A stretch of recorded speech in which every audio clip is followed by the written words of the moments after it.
হচ্ছে যে খারাপ মরণের লক্ষণ আশাটাকে শক্তিশালী করবেন যে আল্লাহ আমাকে মাফ করবেন, আমি যতটা করার করেছি আল্লাহ আর পারছি না, আল্লাহ যেটুকু পারছি কোনো রকম ফরজটা আদায় করছি, আল্লাহ তাহাজ্জুদও পড়তে পারি না, সালাতুদ দুহাও পারি না, এমনকি সুন্নতগুলো পারি না, রমজানের রোজাও রাখতে পারলাম না, আল্লাহ তুমি মাফ করিয়া। এই আল্লাহ সম্পর্কে সুধারণা রাখতে হবে। যে খারাপ ধারণা রাখবে তার মানে তার মরণের লক্ষণ খারাপ, তার পরিণাম খারাপ। হয়তো সহিহ মুসলিমে 2877 নম্বর হাদিসে রয়েছে, জাবের রাদিয়াল্লাহু তাআলা বর্ণনা করছেন, সামিআতুন নবী সাল্লাল্লাহু আলাইহি ওয়াসাল্লাম নবী সাল্লাল্লাহু আলাইহি ওয়াসাল্লাম বলতে শুনেছি, কাবলা ওয়াফাতিহি বিসালাস, নবী সাল্লাল্লাহু আলাইহি ওয়াসাল্লামের ইন্তেকালের 3 দিন পূর্বে, লা ইয়ামুতান্না আহাদুকুম ইল্লা ওয়া হুয়া ইউহসিনু যান্না বিল্লাহ বা ইউহসিনু বিল্লাহি যান ওয়া হুয়া ইউহসিনু বিল্লাহি যান, তোমাদের কোনো ব্যক্তি যেন এমন অবস্থায় মারা না যায় যে সেই ব্যক্তি আল্লাহ সম্পর্কে সুধারণা না রাখে, কুধারণা রাখে। সবসময় আল্লাহ তুমি মাফ করো, আল্লাহ গফুরুর রহিম। কিন্তু আল্লাহ গফুরুর রহিম, পাপ করতে আছেন, ছাড়ছেন না, তওবা করছেন না, আল্লাহ গফুরুর রহিম, এটা কিন্তু এক শ্রেণীর লোকেরা বলে, এটা চলবে না। আপনি চেষ্টা করছেন, সংশোধন করছেন, ভালো হয়ে গেছেন, ভালো হওয়ার চেষ্টা করছেন, আর তারপর আল্লাহ তুমি মাফ করি, আল্লাহ আর কিছু করতে পারছি না, কারণ আর শরীর চলছে না। ঠিক, আল্লাহ তৌফিক দান করেন। 3 নম্বর খারাপ লক্ষণ মরণের হচ্ছে যে তওবার সুযোগ পেয়ে তওবা থেকে বিমুখ হয়ে যাওয়া, তওবা না করা। আমাদের মাঝে মাঝে বিপদ আপদ আসা, এটা ভালো, খারাপ না, কারণ ওতে কী হয়, মানুষের একটু ধাক্কা লাগে। ধাক্কা লাগলে ভালো মানুষ চিন্তা করে যে আমার ভুল ছিদ্র কোথায় আছে, আমার লাইফে আমার অন্যায়গুলি কোথায় আছে। যে বালা মুসিবত আসলে আর্থিক লস খেয়ে গেলেন, শারীরিক দিক থেকে এরকম হয়ে গেল, কিছু দুর্ঘটনা হয়ে গেল, আর এই পকেট থেকে কিছু চুরি হয়ে গেল, টাকা পয়সা চুরি হয়ে গেল, এই গামায় হারিয়ে গেল, যা কিছু হবে না কেন, যা কিছু অপ্রীতিকর, তাতে একটা ভালো দিক রয়েছে, সবসময় মনে রাখবেন। তো এইরকম বিভিন্ন সুযোগগুলি কিন্তু আসছে, তওবার, রমজান আসছে, সুযোগ, তাই না? কদরের রাত আসছে, সুযোগ। তারপর বিপদ আপদ আসছে, সুযোগ। আর আপনার এই জিলহজ মাসের দিন আসলো, সুযোগ। মক্কা গেলেন, সুযোগ। এমনি তো মেলা সময় সবসময় একই অবস্থা থাকে না। এই যে সুযোগগুলি গ্রহণ না করে, বিশেষ করে মরণের আগে হয়তো কেউ আপনাকে স্মরণ করাচ্ছে যে আল্লাহর কাছে তওবা করুন, কালেমা পড়ুন, বেশি জিকির আজকার করুন, না না না, কান না। আমাদের দেশের মানুষদেরকে দেখা যায় 70-80 বছর, 90 বছর বয়স হয়ে গেছে, আর মরণের আগে এখন মরে যাবে, তখন ছেলে মেয়েদের সামনে কান্না করছে, কান্না করছে। কান্না কেন করছেন? ও মরে যাবে, সে আরও থাকতে চায় না, এইটা হলে হবে না। বরং সেই সময় আপনি আল্লাহ সম্পর্কে সুধারণা রেখে বেশি বেশি তওবা করেন, বেশি বেশি জিকির আজকার করেন, আর দুনিয়ার বোঝাকে একেবারে হালকা করে দেন। দেখেন যে আপনার উপর কোনো বোঝা আছে নাকি, ঋণের বোঝা আছে নাকি, আর মানুষের হক আছে নাকি, ইত্যাদি ইত্যাদি, কারোর জুলুম করে রেখেছেন নাকি, মানুষের কাছ থেকে ক্ষমা নেন, আর বোঝা হালকা করে যাবেন, তাহলে সফরটা সহজ হবে। দেখেন আপনারা যখন সফর করে যাচ্ছেন, দেখবেন অনেকের হাতে হ্যান্ড লাগেজ কিচ্ছু নেই, হালকা হয়ে আছে। এমনকি যে লাগেজ করেছে ওটাও হালকা, ওখানে কোনো ল্যাগেজই ধরেন নাই। তাহলে কি হয়, আমরা ডোমেস্টিকে প্রাইজে সফরগুলি করি, আমাদের কাছে এক্সট্রা করে ল্যাগেজ থাকে না, যার ফলে প্লেন থেকে নামলাম, ডাইরেক্ট দিলাম টান, হালকা হয়ে চলে আসলো। আর হাতেও যদি কোনো ভারী কিছু না থাকে তো আরও সুবিধা। কিন্তু যার 4টা-5টা, এদিকে একটা ঝুলছে, ওইদিকে একটা ঝুলছে, এদিকে ঝুলাচ্ছে, কথা বুঝতে পেরেছেন?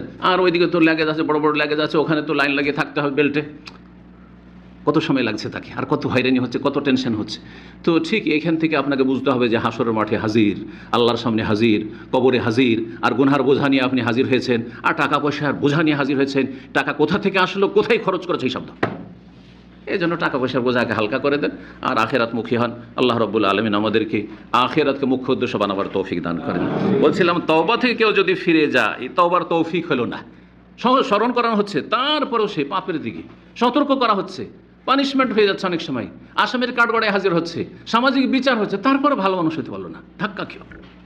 মানুষ সামান্য ধাক্কা খেলে, চালাক মানুষ যারা, চতুর মানুষ, তারা সামান্য একটু ধাক্কা খেলে সচেতন হয়ে যায়, না আমাকে এখন ভালো হয়ে যেতে হবে, বদনাম হয়ে গেছি, আল্লাহ হেফাজত করুন। গোমরাহির ওপর কেউ যদি মারা যায়, তওবাও নসিব হলো না, এটি হচ্ছে খারাপ মৃত্যুর লক্ষণ। 4 নম্বর লক্ষণ হচ্ছে খারাপ আমলের সাথে সাথে মরণের পরে চেহারা যদি মলিন হয়ে যায়, কালো হয়ে গেছে, বিকৃত হয়ে গেছে, মনে হচ্ছে যে অন্ধকার আচ্ছন্ন হয়ে গেছে, চেহারাতে যেন উজ্জ্বলতা নেই, নূর নেই, ফর্সা মানুষ কিন্তু কালো হয়ে গেছে, এটা আমাদের দেশের লোকেরা বুঝে, কিন্তু এটা সবার ক্ষেত্রে নয়। যদি দেখা যায় যে লোকটি বাহ্যিক কোনো রকমের তার জীবনে গুনাহ দেখি না, কাবিরা গুনাহ দেখি না, তাহলে শুধু তার চেহারা কালো দেখে আপনি হুকুম লাগিয়ে দেবেন না যে চেহারাটা দেখলাম। আমাদের দেশে কিন্তু মরার মুখ দেখতে যায়, মৃত ব্যক্তির মুখ দেখাটাকে ফজিলতের কাজ মনে করে, এমন কোনো ফজিলতের কাজ না। তো যাই হোক, তো ওই লাইন ধরে নারী পুরুষ, সেখানে আর পর্দা থাকে না, নারী পুরুষ একাকার হয়ে গিয়ে ওই মরাকে দেখতে যায়।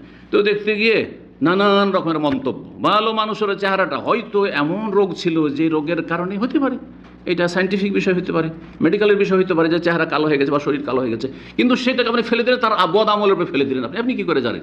কিন্তু বাহ্যিক যদি দেখা যায় যে ব্যক্তি বেনামাজি ছিল, যে ব্যক্তি ফাসেক ছিল, যে পাপিষ্ট ছিল, সুদখোর ছিল, বেঈমান ছিল, জালেম ছিল, খুনি ছিল, জেনাকারী ছিল, আর চেহারা মলিন হয়ে গেছে, তাহলে ঠিক আছে, এটি হচ্ছে খারাপ মনের লক্ষণ। এই জন্য ওলামারা বলেছেন যে তার চেহারা কালো থাকবে মাল আমালিল কবিহ ফিদ দুনিয়া, তার জঘন্য আমলের সাথে, পাপের সাথে সাথে, তার জীবনটা হচ্ছে পাপের জীবন, গুনহার জীবন, তার সাথে যদি চেহারা কালো হয়ে যায় আর বিকৃত চেহারা হয়, তাহলে জানতে হবে যে তার এই মরণের লক্ষণটি খুব খারাপ লক্ষণ।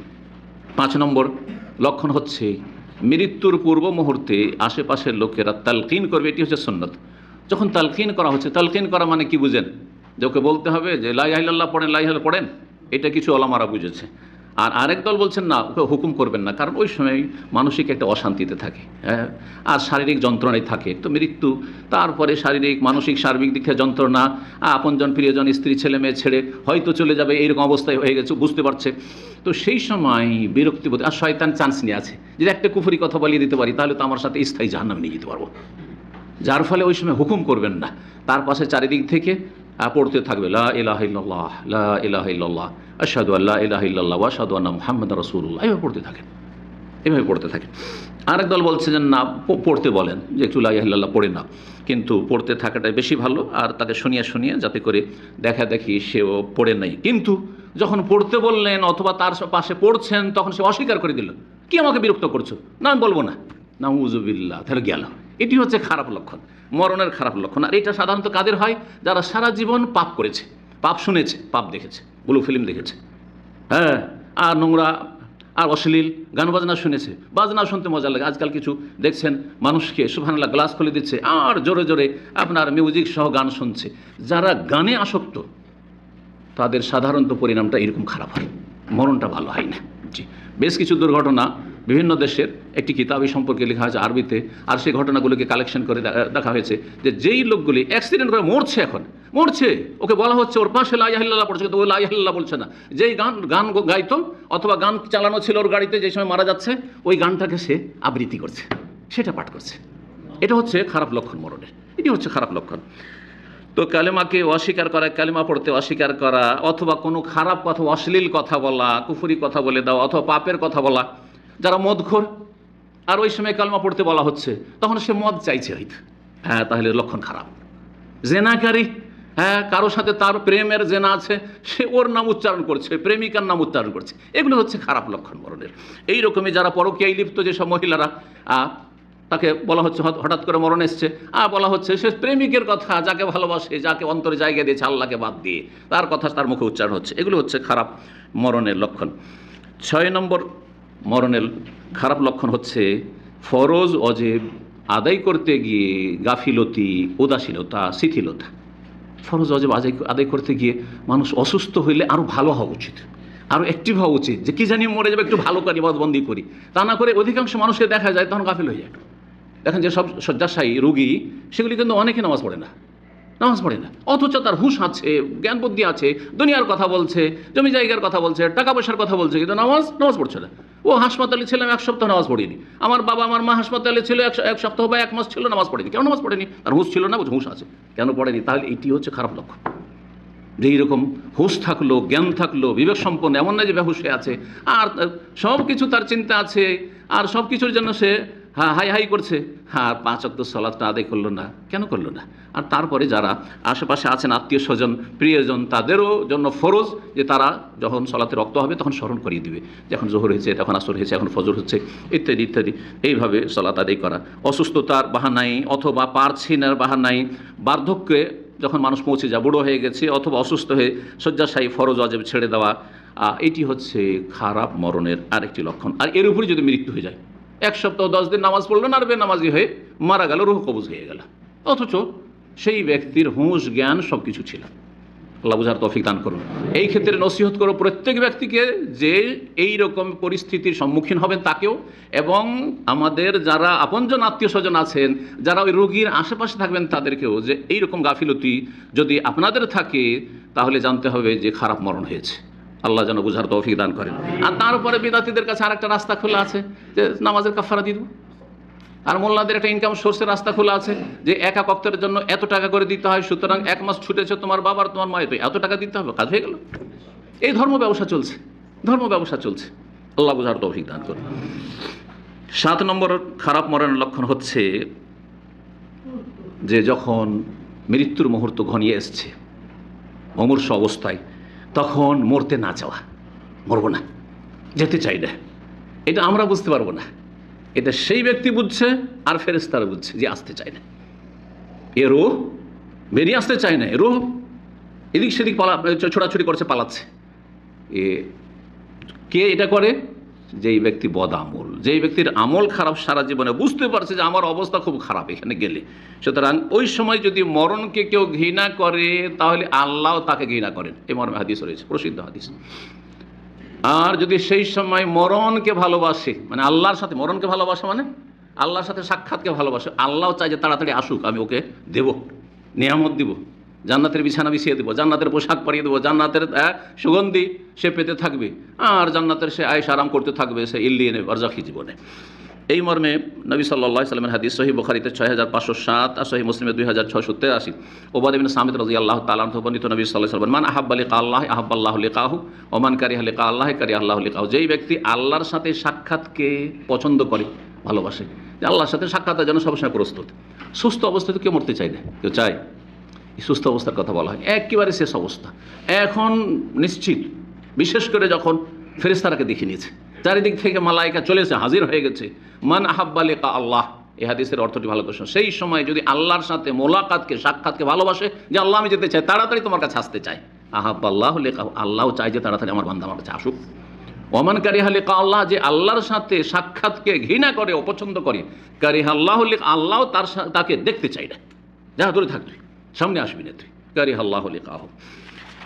এই হাদিস যখন বললেন রাসূলুল্লাহ সাল্লাল্লাহু আলাইহি ওয়াসাল্লাম, তখন মা আয়েশা রাদিয়াল্লাহু তাআলা আনহা অথবা বর্ণনাকারী বলছেন যে অন্য কোন সহধর্মিণী ছিলেন, বললেন ইন্না লানাকারহুল মউত, যে প্রশ্ন উঠছে, কে মরতে চায়? কেউ তো মরতে চায় না, তাই না? সবাই চায় যে সুস্থ থেকে আরও কিছুদিন দুনিয়ায় থাকে, এমনকি ভালো মানুষও সৎ নিয়তে বাঁচতে চায় দুনিয়ায়। খারাপ মানুষ তো ইয়াওয়াদ্দু আহাদুহুম লা ইউআম্মারু আলফা সানা, আল্লাহ কোরআনে বলছেন যে কাফের, মুশরিক, বেদিন, পেট পূজারী, ইয়াওয়াদ্দু আহাদুহুম, তারা পছন্দ করে, লা ইউআম্মারু আলফা সানা, যদি 1000 বছর তারা বাঁচত, 1000 বছর বাঁচা যদি সম্ভব হইতো। মুমিন মুসলিম জানছে যে 1000 বছর বাঁচলে মানুষের মতো বাঁচতে পারবো না, বরং 100 হইলে অবস্থা খারাপ হয়ে যাবে। কিন্তু 70, 80, হ্যাঁ 70, 80, 90 পর্যন্ত অনেকে সুস্থ থাকতে পারে। আল্লাহ সুস্থ থেকে তোমার ইবাদত করে বেশি বেশি নেকি নিয়ে আখিরাতের সম্বল নিয়ে যাতে আসতে পারি, তো মন্দ তো নিয়তটা না, তাই না? তো এইরকম জায়েজ আছে। কিন্তু যদি মনে করেন না না না আমি 100-150 বছর বাঁচি, তাহলেও জানতে হবে যে আপনার মধ্যে এখানে কি আছে, এখানে কি দুনিয়ার ভোগবিলাস, এত সুন্দর বাড়ি আর গাড়ি আর নারী আর ছেলে মেয়ে আর নাতি নাতিন এসব ছেড়ে যাব, দুনিয়া লালসাদ, তার মানে আপনার আখেরাতে বিশ্বাস নেই, আখেরাতের নিয়ামত সম্পর্কে আপনি উদাসীন, সেই জন্য এই দুনিয়ায় কে মনে করছেন যে আপনার টার্গেট, লক্ষ্য, উদ্দেশ্য। তাহলে কেন বাঁচতে চাইবেন এত বেশি? আর জালিল ওমর, যেটা নিষ্ক্রিয় আয়ু বলা হয়েছে, এর থেকে আশ্রয় চাওয়ার দোয়া শিখেছেন নবী কারীম সাল্লাল্লাহু আলাইহি ওয়াসাল্লাম, নাউযু বিকা আন উরাদ্দা ইলা আরযালিল ওমর, বা ওয়াউযু বিকা আন উরাদ্দা ইলা আরযালিল ওমর, আল্লাহ তোমার কাছে আশ্রয় গ্রহণ করছি যাতে করে নিষ্ক্রিয় আয়ুতে না পৌঁছে যায়, এমন আয়ুতে না পৌঁছায় যেখানে গিয়ে নিষ্ক্রিয় হয়ে গেলাম, অচল, বিছানায় পেশাব পায়খানা, বিছানা ধরে থাকতে হচ্ছে, আগে কেউ যদি উঠিয়ে না নিয়ে যেতে, উঠতে পারবো না, বসতে পারবো না, বাথরুমে একাই যেতে পারি না, এই বাঁচার তো কোনো সার্থকতা নেই। এই জন্য একজন মুমিন সুস্থ অবস্থায় যতদিন পারবে আল্লাহ রাব্বুল আলামিনের ইবাদত বন্দেগীতে সক্রিয় থাকবে এবং অল্প সময়ে বরকত নিয়ে আসার জন্য চেষ্টা করবে। জি,